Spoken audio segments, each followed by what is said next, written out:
Hola, buenas tardes, vamos a iniciar. Déjenme compartir pantalla.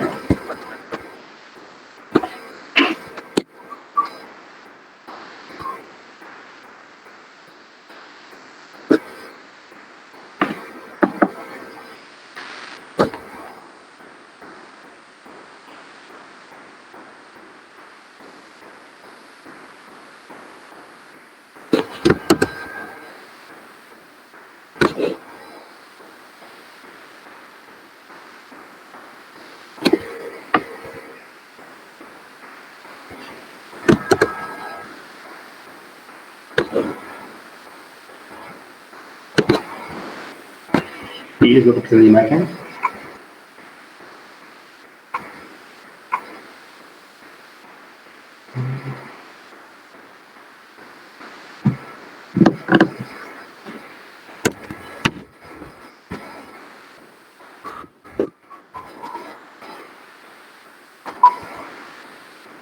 Y vamos a ver el momento de torsión de una espiral.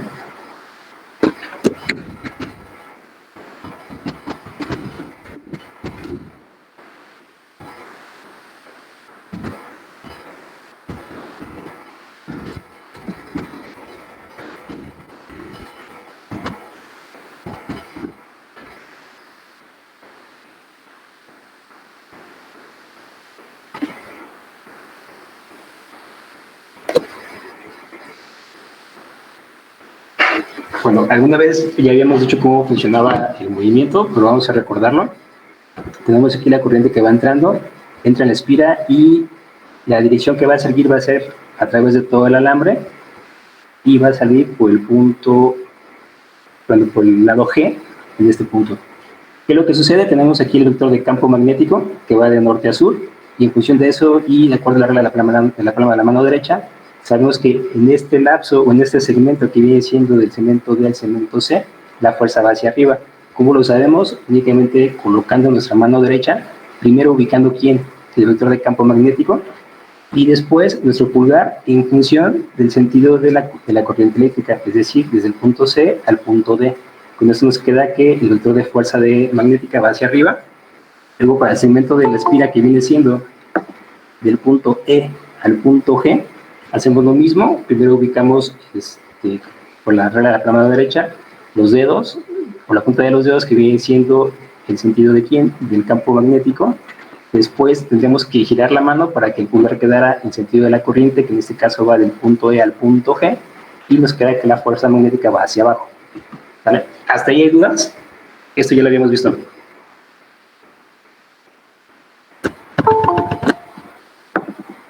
Supongo que no. ¿Qué es lo que vamos a hacer? Vamos a tomar el giro. El giro aquí nos lo está marcando, que es en sentido horario, e implica que la espira está haciendo este movimiento. Para verlo, el sentido del giro, vamos a tomar únicamente estos segmentos, que viene siendo el segmento DC y el segmento EG, que son los que realmente están cortando las líneas de campo magnético. Recordemos que la fuerza magnética en los puntos DE y CG, como tal, es nula.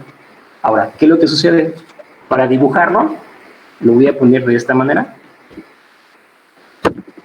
Voy a colocar primero un círculo y de este lado otro círculo que va a ser la representación del cable del segmento DC. Lo voy a poner arriba.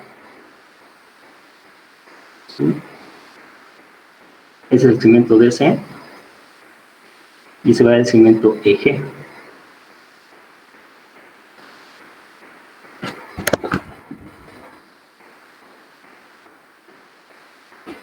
Aquí, como está entrando la corriente que va de C a D, al ser entrante tendrá que ver un punto.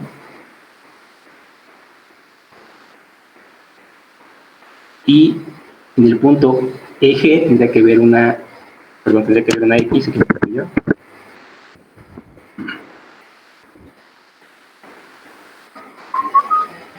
Tendrá que ver una X, lo que es entrante. Y el punto eje tendrá que ver un punto dado que es saliente. Si se dan cuenta, tenemos un eje de rotación que viene siendo del punto P al punto O. Únicamente lo voy a indicar. Voy a poner el color negro. Ese es mi punto de rotación y Voy a poner una línea que me indique que únicamente es lo que está girando.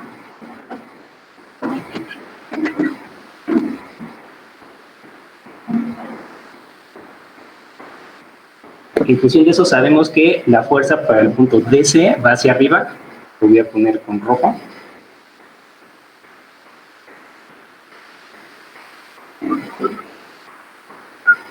Esta es la fuerza y aquí el esquema la tiene como F normal.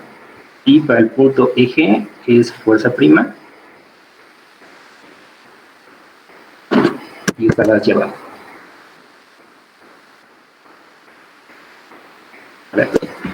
Ok, en función de eso, vemos que el giro es de sentido antihorario, perdón, en sentido horario. Lo voy a dibujar aquí con color azul. Eso está girando de esta manera. Voy a poner aquí. Este es mi sentido de giro. Entonces tenemos que recordar la expresión de torque. Sabemos que el momento de una fuerza, el torque o la torsión significan lo mismo. Y esto era igual a... acá. Voy a poner que la fuerza, bueno, he dicho el momento de una fuerza, sabemos que era igual aquí al punto de aplicación de la fuerza por el brazo de palanca. Eso se le conocía como torque, que era lo mismo, y torque se definió como la fuerza multiplicado por R, que era el brazo de palanca, o podría haber sido B, o podría haber sido D, multiplicado por el seno del ángulo. ¿Cierto? Lo que tenemos en este dibujo, en nuestra presentación, es exactamente lo mismo. Lo voy a poner en términos de torque. Que vendría siendo el punto de aplicación de la fuerza para cada fuerza, fuerza prima y fuerza normal. Como he dicho, la fuerza secas y fuerza prima, viene siendo de aquí para acá el brazo de palanca para cada una de ellas dos. Entonces, de aquí para acá, voy a tener el brazo de palanca con respecto a la fuerza. Y de aquí para acá, también voy a tener el brazo de palanca con respecto a la fuerza prima. ¿Cierto? Por lo tanto, este viene siendo R, el brazo de palanca de R, dividido de la fuerza, y esta va a ser R' debido a la fuerza prima. ¿Vale? Ok.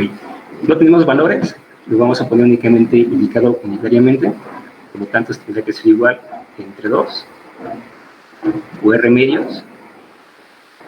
Y ¿cómo voy a calcular el valor resultante de los torques? Sabemos entonces que la sumatoria de los torques es algebraica y tendría que ser torque 1 más torque 2. En este caso, mi sumatoria tendría que ser en función de primas, entonces tendría que ser el torque más mi torque primo. ¿Cierto? Ok. El sentido de giro, esa es horario, por lo tanto me indica que mi torque va a ser ¿quién? Negativo. ¿Cierto? Mi torque es negativo.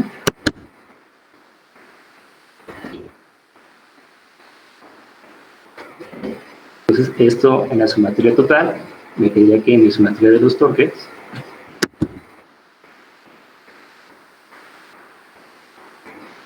tendría que ser aquí en menos el torque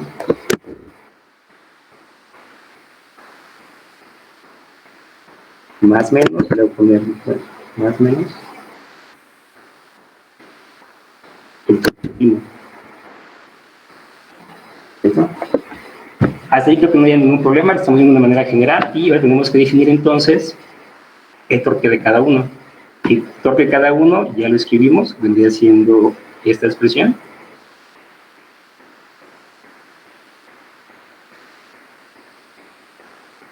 O en función de esa expresión y lo aplicamos.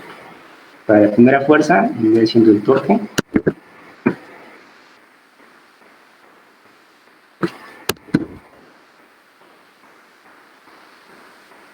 Dirección de la fuerza sería R medios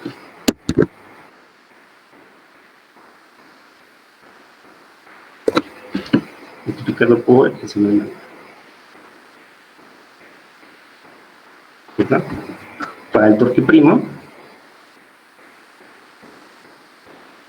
viene siendo la fuerza de aplicación, la fuerza prima, también viene siendo R' medios por el seno de quién? De teta. ¿Cierto? Eso que tenemos aquí fue lo que ya expresamos para este torque y para este torque primo. ¿Vale? Al hacer la sumatoria, les van a quedar ambos torques negativos, por lo tanto se tendrán que sumar. Como se tienen que sumar, estamos hablando que esta parte que son radiomedios o radio de palanca medios, al final se van a sumar, es decir, se va a considerar todo lo que viene siendo la longitud de quién. Vamos a llamarlo dr. De aquí para acá es r, de aquí para acá es r'. Si lo vemos en la espira es rectangular, tendría que ser un rectángulo. Y sabemos que para calcular el área de un rectángulo lo definimos como A por B, ¿cierto? Si lo pongo en términos de esto, yo lo puedo nombrar, ya sea este punto, lo puedo nombrar como A o lo puedo nombrar como B. Y si vemos lo que acabamos de poner, es decir, la base, este vendría siendo la base y este vendría siendo mi lado A, ¿cierto? Como quieran verlo, puede ser A o B. Entonces, al final me quedaría esto. ¿Dónde está? Me queda aquí que el torque total es decir, ¿quién? La fuerza multiplicado por quién? Por mi lado A o mi lado B.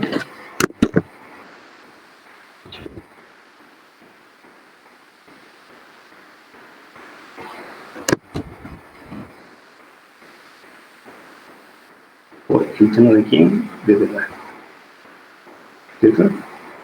Ahora, ojo, este análisis fue en función de quién? Únicamente del movimiento que está haciendo la espira. Es decir, estamos haciendo en función del giro, de su momento de torsión, de su torque o su torca. Ahora, en función de quién? De fuerza magnética, tenemos que ver en función de quién está dada la fuerza. Es decir, vamos a considerar el modelo matemático la fuerza. ¿Quién me interesa? Me interesa este.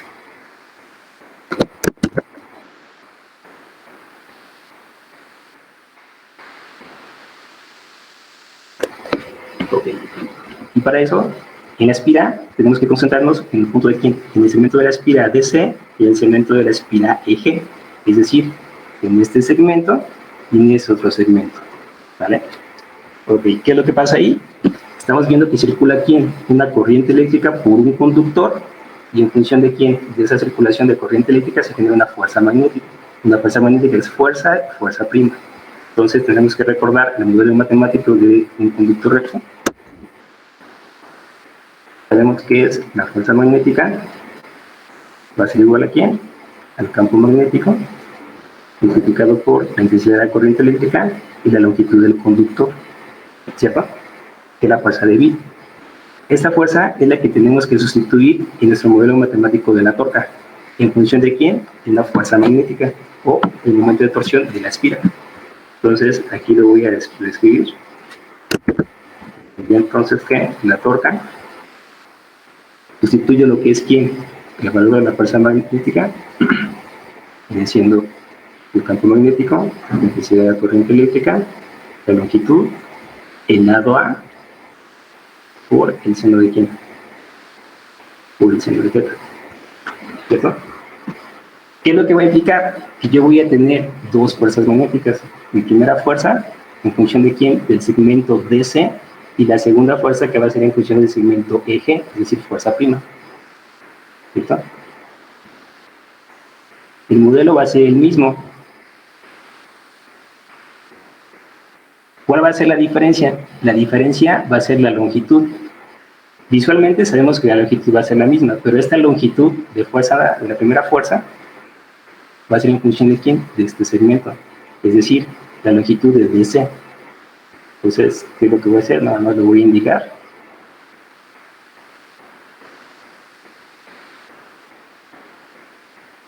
Y para fuerza prima, la longitud va a ser en función del segmento EG.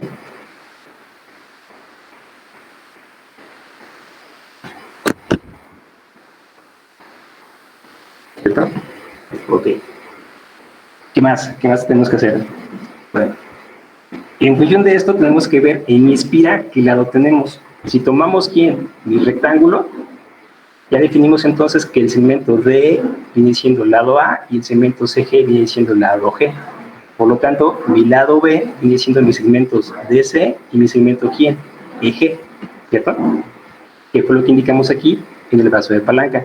Si esto lo ponemos en función de quién, la fuerza magnética, aquí tendríamos que poner quién. Mi brazo de palanca tendría que ser quién. Mi lado qué, mi lado A, ¿están de acuerdo? Listo.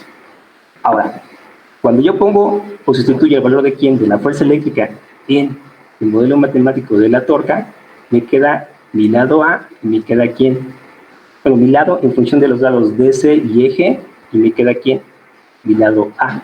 Por lo tanto, yo puedo sustituir estos dos, dado que son en el torque normal y en el torque primo, son los mismos segmentos, es decir, la primera parte y la segunda parte, o la mitad, como quieran verlo, de este segmento, que dijimos que es el segmento A o el lado A de mi triángulo. Al final, va a ser ¿quién? Mi lado A, que lo tengo aquí. Aquí va a ser exactamente lo mismo. DC, o el segmento DC y el segmento eje, aquí corresponden a mi lado B de mi rectángulo. Por lo tanto, esta la puedo reescribir como mi lado ¿quién? Como mi lado B, ¿cierto? Entonces, si reescribo el modelo matemático, esto va a ser igual a el campo magnético, la intensidad de la corriente eléctrica, mi lado B de la espira, mi lado A de la espira, y multiplicado por el seno de teta, ¿cierto? Cuando tengo B por A, estoy teniendo ¿quién? El área de mi rectángulo. Por lo tanto, voy a calcular el área de ¿quién? De mi espira. Entonces, yo puedo reescribir este modelo matemático y me quedaría que el torque va a ser igual a ¿quién? Al campo magnético multiplicado por la intensidad de la corriente eléctrica, multiplicado por el área. Ojo, aquí puede ser una espira rectangular, puede ser una espira circular o una espira cuadrada. Multiplicado por ¿quién? Por el seno de teta. ¿Vale? Ok. Entonces más voy a poner el recuadro de que esto, el producto de B por A, viene siendo el área de la espira. Fue lo que pusimos abajo. ¿Vale? ¿Hasta ahí hay alguna duda? Ninguna, profesor. Ok, bueno. Ahora, ¿qué es lo que va a suceder? Tenemos que especificar en función de quién va a ser el ángulo. ¿Qué es lo que sucede? Aquí, o como ustedes, como lo aprendimos en física 2, sabemos que por definición el torque va a ser en quién. Siempre el movimiento, digamos, solidario con el eje Y, por lo tanto siempre va a ser el seno. Cuando hablamos de las espiras, para empezar, siempre pueden estar individuales o pueden estar en un conjunto. Cuando están en un conjunto, tendríamos ¿quién? Un embobinado o un devanado. Por consiguiente, tendríamos que poner a la misma fórmula y tendríamos que agregar únicamente la cantidad o el número de espiras. Entonces, la reescribo y sería el mismo modelo. Únicamente lo que vamos a multiplicar es el ¿quién? El número de vueltas. B, I, A, el seno del ángulo. ¿Vale?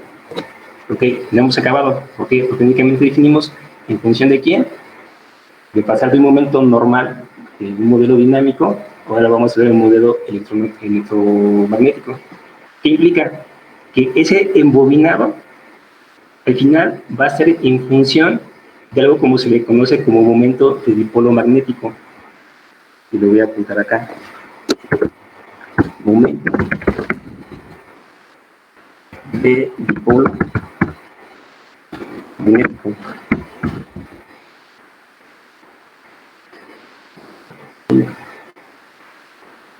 ¿Y eso a qué va a ser igual? Eso va a ser igual, y lo voy a circular con color azul, va a ser igual al número de quién, al número de vueltas, la intensidad de la corriente y el área. Estos tres, la mayoría de los autores lo van a manejar como si fuera mu, y ponemos que el número de vueltas, la intensidad de la corriente y el área de mi espira, o de mi embobinado, como quieran llamar, se le conoce como al momento dipolo magnético, y este siempre va a ser perpendicular al campo magnético, ¿vale? ¿Esto en qué se va a medir? Esto se mide, sabemos que el número de vueltas semidimensional, tenemos ampere, que es la medida de quién, de la corriente eléctrica, y el área se mide quién, en metros cuadrados. Por lo tanto va a ser ampere metro cuadrado. ¿En función de quién? Del momento dipolo, que pueden verlo como una analogía, como si fuera la fuerza normal de mi sistema, tendremos que sacar el ángulo precisamente en el cual está girando quién, mi espiral. En función de eso, tendría que ser, o si lo quieren poner aquí, déjenme hacer una línea, con el color verde, para que se note un poco mejor. Cuando veíamos torca, si pongamos que esta es la espira que ya giró, que ya aumentó, calculamos en función de quién, de el ángulo en función del punto de aplicación de la fuerza, ¿cierto?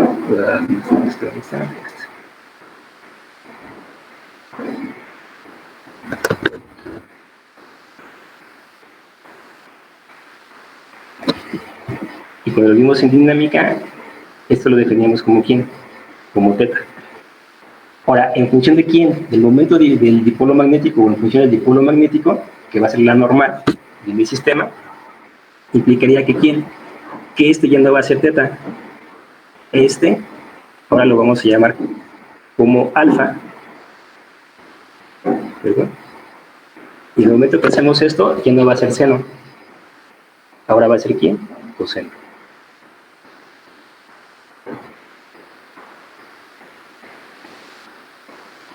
¿Vale? Por lo tanto, esto lo podemos reescribir como, únicamente para que se acuerden, vendría siendo NBA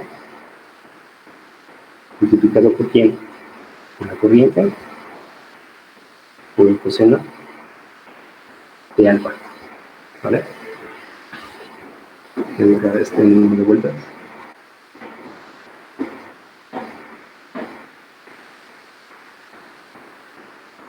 Ok, y de aquí tendríamos que pasar a una variación de quién, de una espira. Como estamos viendo que son embobinados, la siguiente figura geométrica o el siguiente campo magnético que ya conocemos que es el más común tendría que ser quién, un solenoide. ¿Por qué un solenoide? Porque un solenoide tenemos un núcleo de hierro que va a favorecer mi flujo magnético, y sobre este va a tener un embobinado en forma helicoidal. Es decir, yo voy a tener el mismo ejemplo. ¿Qué le tendría que agregar? Tendría que agregar únicamente la cantidad de espiras, es decir, y este que tengo aquí, le pongo el embobinado,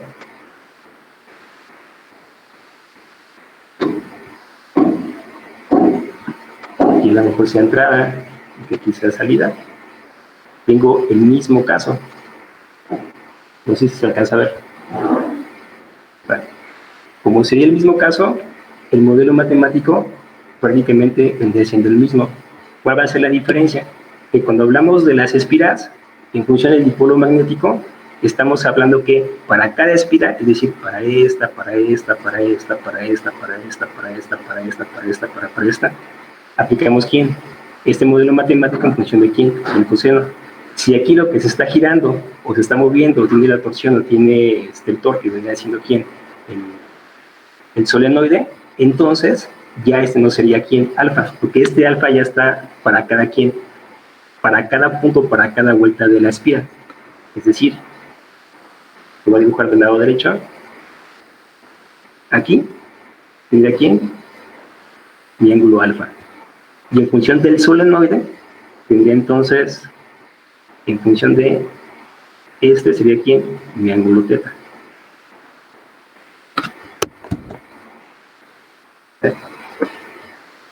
Y para el modelo matemático del solenoide quedaría básicamente lo mismo, pero en función de quién, de cero. No sé si más o menos entendí.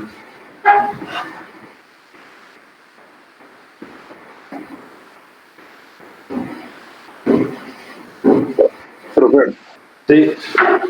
¿allí el ángulo alfa se toma con respecto al eje positivo o es polar el ángulo? Tiene que ser en función del momento dipolo magnético. No los, vamos, de la manera correcta de hacerlo, tendríamos que hacerlo de manera de producto punto y producto cruz. Esa sería realmente la manera real de hacerlo y la manera correcta. Pero como técnicamente lo estamos haciendo de manera escalar,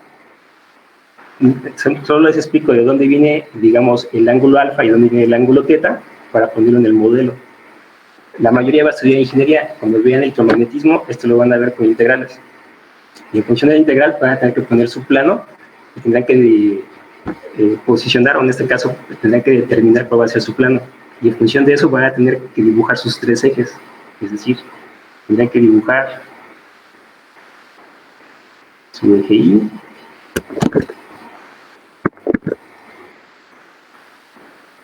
el J y el K. Y dependiendo de quién, del momento de torsión, que va a ser el ángulo, si el ángulo está, por ejemplo, de K a I, implica que el giro sucede sobre J. Si el ángulo está de I a J, implica que el giro está sobre quién, sobre K. Entonces, si me explico, en función de eso, van a saber si va a ser alfa o va a ser quién, teta. Pero nosotros no estamos ahorita haciendo nada con producto punto y producto punto. En realidad tendría que ser con producto cruz. Simplemente lo estamos haciendo de una manera general. Y en función de hacer la manera general, todos los datos que tenemos los tenemos escalares. Es decir, esta es una ecuación, es un modelo escalar. Esta que tenemos aquí, y esta también tiene que ser un escalar. Inclusive cuando vemos la fuerza a través de un conductor por ejemplo una corriente, el producto de quién, de I por L, también tiene que ser producto cruz. Lo que tiene que ver en función de quién, de la corriente. La corriente eléctrica te va a determinar varias cosas, entre ellos el giro en este caso. Y en el caso de quién, de la fuerza eléctrica de un conductor, ¿qué te determina? La dirección, nada más. Y en función de esa dirección podemos saber si es una fuerza de atracción o una fuerza de repulsión. Únicamente por eso lo comento, porque se pueden confundir de un modelo general que manejamos el torque como un seno para la espira, y cuando ya lo manejamos, digamos, para un solenoide, ya lo ponemos como seno. Es únicamente la diferencia que yo hago. Pero no me quiero meter con producto cruz, porque ni siquiera lo vamos a utilizar para resolver problemas. Lo que sí tendré que hacer aquí es poner que esto es para el momento de una espira, o es para una espira.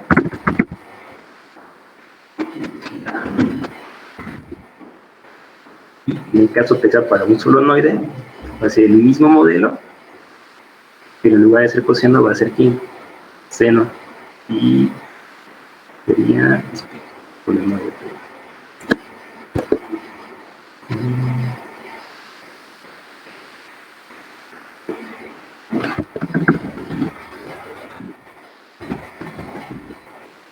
Va a ser un solenoide, va a ser el mismo modelo.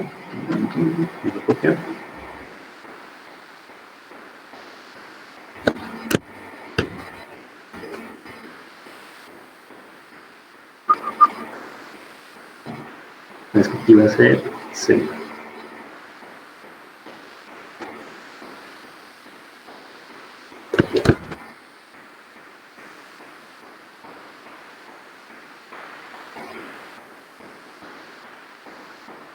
Ahora, ¿por qué sucede esto? Porque en el embobinado, cuando tenemos el solenoide, las espiras tienen un movimiento solidario ¿con quién? Con el núcleo, es decir, con la figura geométrica que ya es el solenoide. Si gira el solenoide, automáticamente también están cambiando su posición las espiras. No pueden girar libremente ¿quién? Las espiras, porque depende del movimiento que vaya a ejercer de rotación ¿quién? Del solenoide. En el caso de la espira, pues obviamente es la que está girando, que es diferente a cuando ya lo tiene solidario. No sé si me alcanzo a explicar.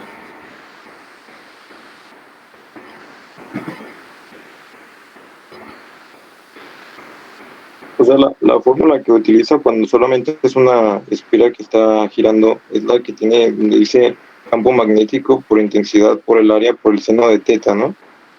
No, la de la espira es esta. Esta es la de la espira. Bueno, ok, de aquí tendré que borrar ¿quién? Esta, para que sea una espira. En todo caso, que fuera una bobina. ¿Dónde está? ¿Dónde está?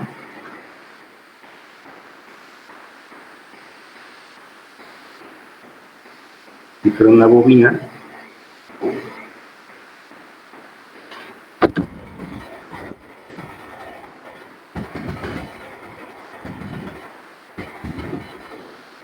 Entonces va a ser el mismo modelo, que es este,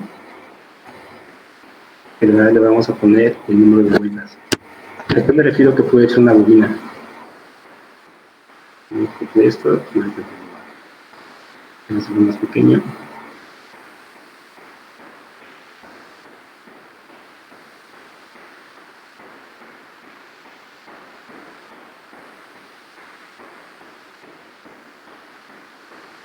¿A qué refiero que sea una bobina? Imagínense ustedes que aquí tengo una espiral. ¿Qué sucede? Si siguiendo el mismo trazo, pongo otro alambre, pongo otro alambre, pongo otro alambre, es la misma figura geométrica, que entre comillas sería una espiral, pero como estoy haciendo aquí una adición de más alambres, pues implica que tengo más y más y más y más espiras, aunque tenga la misma, ya sería un embobinado, ya no sería como tal una espiral. No sé si me explico. Si ese fuera el caso, nada más habría que agregar aquí en N. A lo mejor aquí queda un poco más confuso, pero si viéramos que la espira fuera circular, es decir, que mi espira fuera, supongamos que fuera así, no sé si me explico. Aquí yo puedo pasar una vez, o a ver, más fácil, para que quede más claro. Yo puedo hacer esto 1, 2, 3, 4, N cantidad de vueltas y después salir. ¿Vale? Así como lo hice en función de una circular, también lo podría hacer en función de una rectangular. Pues si ese es el caso, estamos hablando que es un embobinado, aunque no tenga nada en su núcleo, que sea el aire. Si es eso, tendríamos que ocupar entonces este modelo matemático que sería una bobina. Si únicamente fuera una espira, tendría que ser este. Por aquí, ya borré esto, entonces me voy a copiar, ¿no? Muy bien, lo voy a copiar seguramente. Ahí está. No sé si con eso contesté tu pregunta o te dejé más en duda. No, sí, ya entendí. Entonces, en el de la espira, pues no iría el número de vueltas, porque nada más sería una, y en el de bobina sería el número porque es un conjunto de espiras, ¿no? Así es. Y en el solenoide forzosamente tiene que ir el número de vueltas, porque no vamos a hacer nada más una vuelta. Como queremos tener mayor concentración de flujo magnético, tenemos que tener n cantidad de vueltas. Nada más. Es por eso que aquí les marco que este alfa es para cada vuelta de la espira sobre el solenoide, y este teta es en función del movimiento que está haciendo el solenoide, es decir, véanlo así como la barra o el núcleo de hierro que tiene el solenoide. ¿Vale? Es por eso. Sí, no sé si alguien tenga otra duda, ¿lo vuelvo a explicar o sí quedó claro? ¿Por qué dijo que se utilizaba el coseno? El coseno se utiliza porque cuando tenemos un número de vueltas, o tenemos una espira, y tenemos el área de esa espira, o de esa figura geométrica que va a ser por el cual circule las líneas de flujo magnético, y además la corriente eléctrica, eso se le conoce como dipolo magnético. Y el dipolo magnético siempre es perpendicular al campo magnético, y se considera como si fuera un vector, o como si fuera ustedes, o sea, como ustedes vean el vector normal de la superficie. ¿Vale? ¿Qué está implicando? Y si lo quieren ver aquí en este ejemplo, aquí la corriente está circulando. Mi vector de campo magnético va de norte a sur, que es esta parte. Para este punto, yo únicamente tendré que decidirlo en función de quién, de este o de este. ¿Qué es lo que implica? Voy a tomar el de la entrada. Mi corriente, ¿para dónde va? Va para allá. ¿De acuerdo? En función de eso, tendré que poner mi mano derecha y me doy cuenta que el movimiento de giro, ¿para dónde es? Es en sentido horario. Si esto yo lo giro, es decir, si yo tomo esto, que lo estoy viendo como a 3/4, y lo pongo frente a mí para que yo vea únicamente el segmento CG, para que lo vea de esta manera, que viene viendo CG, que es este segmento, implica que mi campo, ¿para dónde va? Va para allá. ¿De acuerdo? Al momento que sale mi corriente eléctrica, está saliendo ¿por quién? Por este lado. ¿Qué implica entonces? Que mi dipolo magnético en función de este, y si yo pongo mi mano derecha ahí, siguiendo el pulgar apuntando hacia la salida de la corriente y los dedos apuntando hacia dónde, hacia el punto ¿cómo se llama? De medición de campo magnético, mi dipolo sería para acá. El color rojo. Este sería mi dipolo magnético, que se puede considerar como si fuera, o como lo veo en dinámica, como si fuera mi fuerza normal. Ese siempre va a existir de manera natural. Ese sería mi vector de dipolo magnético, ¿vale? ¿Qué es lo que me va a dar quién? Mi trayectoria de giro de mi espiral, ¿vale? No sé si lo dejo un poco más claro. Sí, profe, gracias. ¿Sí? Ok. ¿Alguien más tiene una duda? Yo, profesor. Dígame. No me queda claro cómo diferenciar entre el ángulo alfa y el ángulo teta. Ok. Déjame hacer un acercamiento. ¿Te quedó claro todo este análisis en el sentido de la torca? Sí. Ok. Ok. ¿Qué pasaba cuando veíamos la torca? Cuando veíamos torca, y lo voy a hacer mal hecho, pero supongamos que tengo aquí mi eje. Realmente este era mi eje X. Y aquí tenía mi eje Y, ¿cierto? Este era Y. Sabíamos que el giro se hacía en función de quién. De Y, porque era un movimiento de rotación y no de traslación. Es decir, si yo coloco aquí, digamos, un par de fuerzas que podría ser una barra, lo que sea, puedo tener, lo voy a cambiar aquí.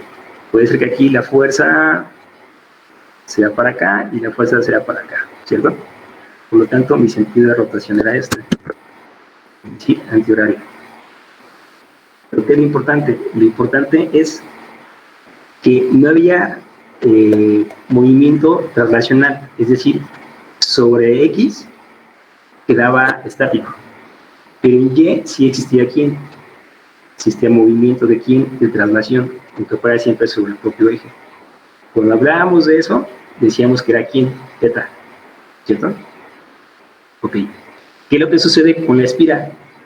Con la espira vamos a determinar, dependiendo quién, el sentido de la corriente y dependiendo la multiplicación que hagamos en nuestro producto cruz, cuál de los tres ejes es en el cual se está realizando el giro. Y luego va a venir la parte que puse acá. Tengo tres ejes, que I viene siendo X, J viene siendo Y K viene siendo Z, ¿vale? Cuando lo veíamos de manera dinámica, siempre sabíamos que íbamos de quién, de KI, por lo tanto el giro se daba quién, en J. Como se daba en J, ahí siempre marcábamos quién, coseno. Perdón, siempre marcábamos seno, porque sucedía sobre quién, sobre mi plano cartesiano normal que tenemos como referencia, inclusive ni siquiera lo veíamos tridimensional, solo lo veíamos bidimensional, y sabíamos que el movimiento se efectuaba sobre quién, sobre Y, por eso era seno, ¿vale? Aquí todos los ejemplos que vamos a tener en el libro, todos van a ser en función de quién, de I, ¿vale?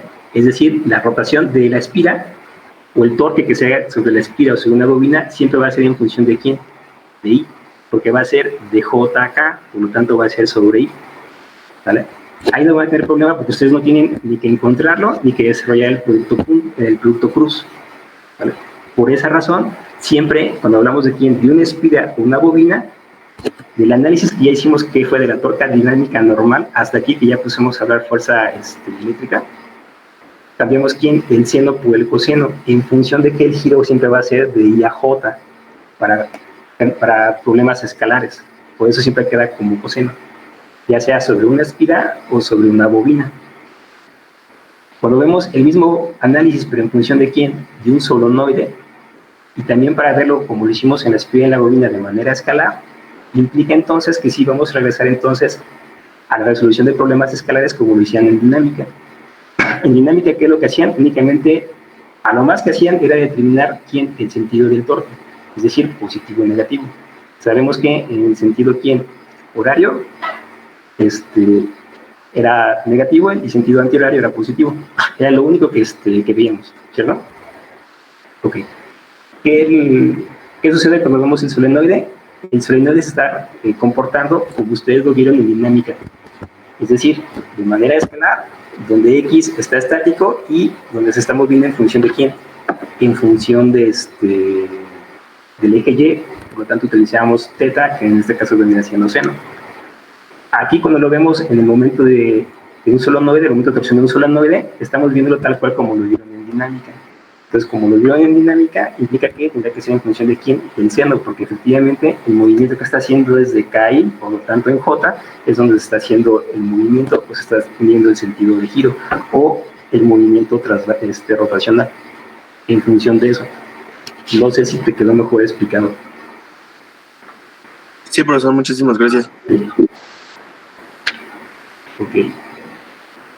¿Alguien tiene más dudas? Profe, Sí.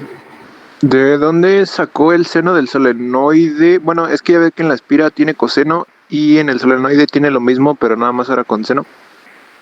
De aquí. Esta parte yo lo dividí de aquí para acá, o sea, del punto de origen hacia la izquierda lo puse en función de quién, de una espira o una bobina, si lo quieres ver así. Y de aquí para acá lo puse en función del solenoide. En función del solenoide, para cada punto que tengo en mi espira, es el ángulo alfa. Y en función de la barra o el núcleo que tenga el solenoide, es el ángulo quién, teta, que viene haciendo seno. Igual Ok, gracias. ¿Tiene alguien más?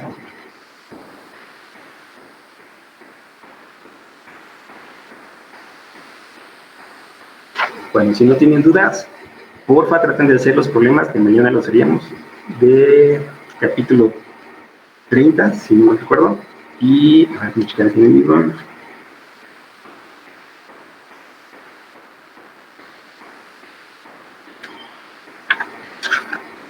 Ya deben hacer, porfa, del 30.1 al 30.7, por favor.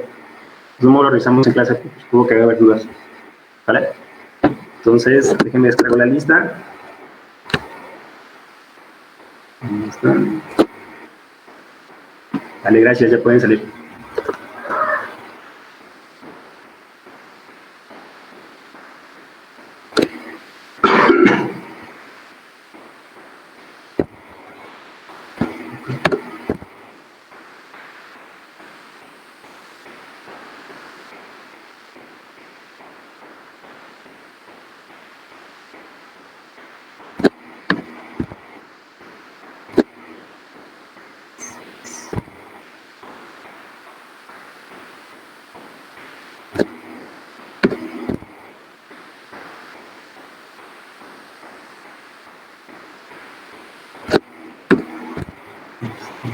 Sí.